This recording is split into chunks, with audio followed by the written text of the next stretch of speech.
قبیلہ ازدشنوت میں ایک شخص تھا جس کا نام زماد تھا۔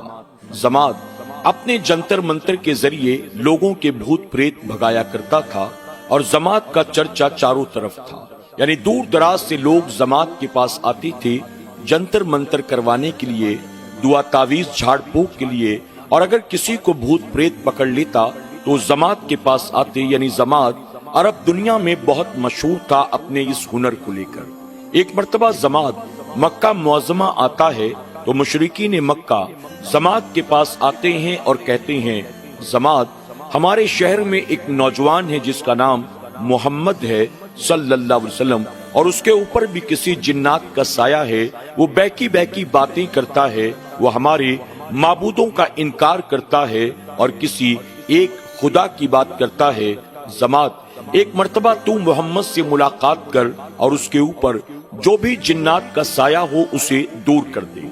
زماد لوگوں سے کہتا ہے کہ مجھے محمد کے پاس لے چلو صلی اللہ علیہ وسلم، یہاں تک کہ وہ تلاش کرتا کرتا حضور اکرم صلی اللہ علیہ وسلم کی بارگاہ میں حاضر ہوا۔ اللہ کے پیارے محبوب صلی اللہ علیہ وسلم کو دیکھ کر زماد کہتا ہے، اے محمد صلی اللہ علیہ وسلم، میں نے سنا کہ تم پر کسی جنات کا سایہ ہے، تم بہکی بہکی باتیں کرتے ہو، ہمارے باپ دادا کے خداؤں کا انکار کرتے ہو، کسی نئے خدا کی بات کرتے ہو، آؤ میرے پاس آؤ، میں اپنے جنتر منتر کے ذریعے تمہیں ابھی ٹھیک کیے دیتا ہوں۔ اللہ کے پیارے محبوب صلی اللہ علیہ وسلم نے جب یہ سنا آپ مسکرائے اور مسکرا کر آپ نے فرمایا، زماد اس سے پہلے کہ تو میرا علاج کرے کیا میں تیرا علاج کر سکتا ہوں؟ زماد کہتا ہے، تم اور میرا علاج کرو گے، مجھے کیا تکلیف ہے؟ اللہ کے محبوب صلی اللہ علیہ وسلم فرماتے ہیں، جیسے تجھے لگتا ہے کہ تجھے کوئی تکلیف نہیں، ایسے ہی مجھے بھی لگتا ہے مجھے کوئی تکلیف نہیں۔ تو میرا علاج کرنا چاہتا ہے، میں اس سے پہلے کیا تیرا علاج نہ کر دوں؟ اس نے کہا، تم میرا کیا علاج کرو گے؟ حضور اکرم صلی اللہ علیہ وسلم فرماتے ہیں، زماد اس سے پہلے کہ تو جنتر منتر پڑھے میں تجھے قرآن مقدس کی آیتیں پڑھ کر سناتا ہوں۔ اس کے بعد حضور اکرم صلی اللہ علیہ وسلم نے قرآن مقدس کی چند آیت کریمہ کی تلاوت کی۔ زماد جب اسے سنتا ہے محو ہو جاتا ہے۔ جب حضور اکرم صلی اللہ علیہ وسلم خاموش ہوئے، اس نے دوبارہ کہا، اے محمد مجھے دوبارہ پڑھ کر یہ سناؤ۔ حضور اکرم صلی اللہ علیہ وسلم نے دوسری مرتبہ قرآن مقدس کی انہی آیات کی تلاوت کی۔ زماد ڈوبتا چلا جاتا ہے، وہ تیسری مرتبہ کہتا ہے، محمد ایک بار مجھے پھر سے سنا دو۔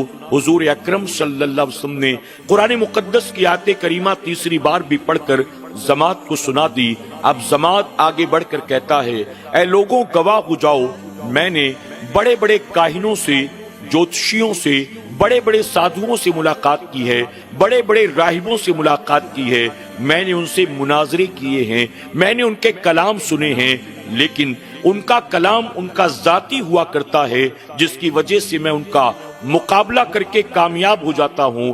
آج محمد صلی اللہ علیہ وسلم نے مجھے جو کلام سنایا ہے، اس کلام کے اندر جو گہرائی ہے، اس کلام کے اندر جو چاشنی اور مٹھاس ہے، یہ کسی انسانی کلام میں ہو ہی نہیں سکتی ہے۔ اے لوگوں تم گواہ ہو جاؤ، آج میں تم سب کی موجودگی میں محمد کے ہاتھوں پر کلمہ پڑھتا ہوں، ان کے پیغام اور دعوت کو قبول کرتا ہوں اور ان کے ایک رب کی گواہی دیتا ہوں، ان کے نبی آخر الزماں ہونے کی گواہی دیتا ہوں۔ اللہ اکبر۔